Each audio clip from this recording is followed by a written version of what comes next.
Welcome back, folks. Today we're talking about the nollie backside flip. Make sure that you know how to do nollie backside 180s, and also, of course, your nollie flips. Make sure you have both of those down. This is how I like to set up for the trick. You'll notice that I keep the back foot fairly straight. It's not always like that, but I just figure that when you point it more, it just tends to slide off the board easier. It doesn't really catch the grip tape as well, and it's harder to get a solid flick. So that's why I like to keep the back foot fairly straight. You don't have to do it exactly like me, but I just feel that it gets a much better flick when you do that. Front foot on the opposite end of the board. Almost looks like I'm gonna do something like a nollie tray. But the reason why I have the front foot and the back foot on the opposite sides is because, like I've mentioned several times before, it's really about that pressure effect. You know, when you press down on one end of the board, it raises the other side.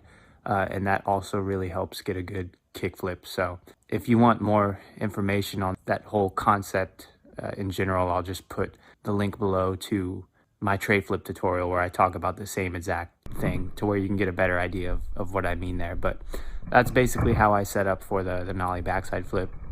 You're gonna wind up like you normally do for a nollie back 180. And once you pop, you just wanna focus on getting a 90-degree kickflip. You just wanna flick the kickflip out like you normally would for a nollie flip, except you're going to be rotating, so you're basically doing a nollie shifty flip, and the goal should be to catch it at about halfway. I don't always do that in every single one that I do, but I think that's a good reference point for you to help get the trick down, unless of course you're a fan of the illusion flip or the Muska flip, which is just like a super vertical way of doing it. I just personally don't think that it looks good.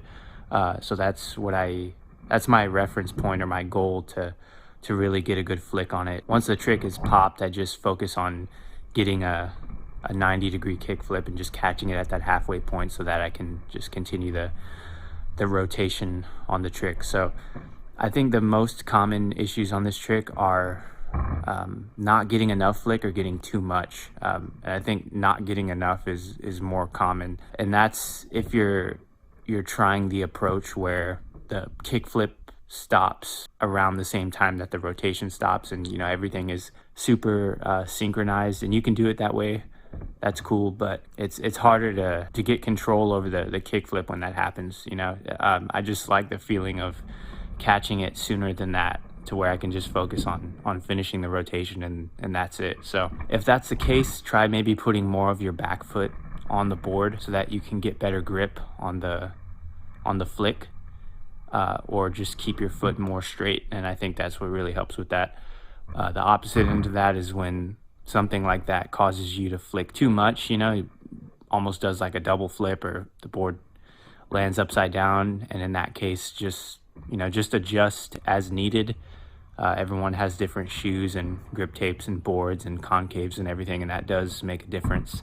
That's pretty much it with the nollie backside flip. Just that's how I like to set up. You know, feet on the opposite side of the board, back foot fairly straight, approach like a nollie backside 180, and just focus on getting like a shifty nollie flip basically, and allow the rest of it to just rotate after you catch it. That's the nollie backside flip, one of my favorite flat ground tricks, most definitely. So thank you guys for tuning in. As always, comment down below your future flip trick suggestions, and I will see you next time.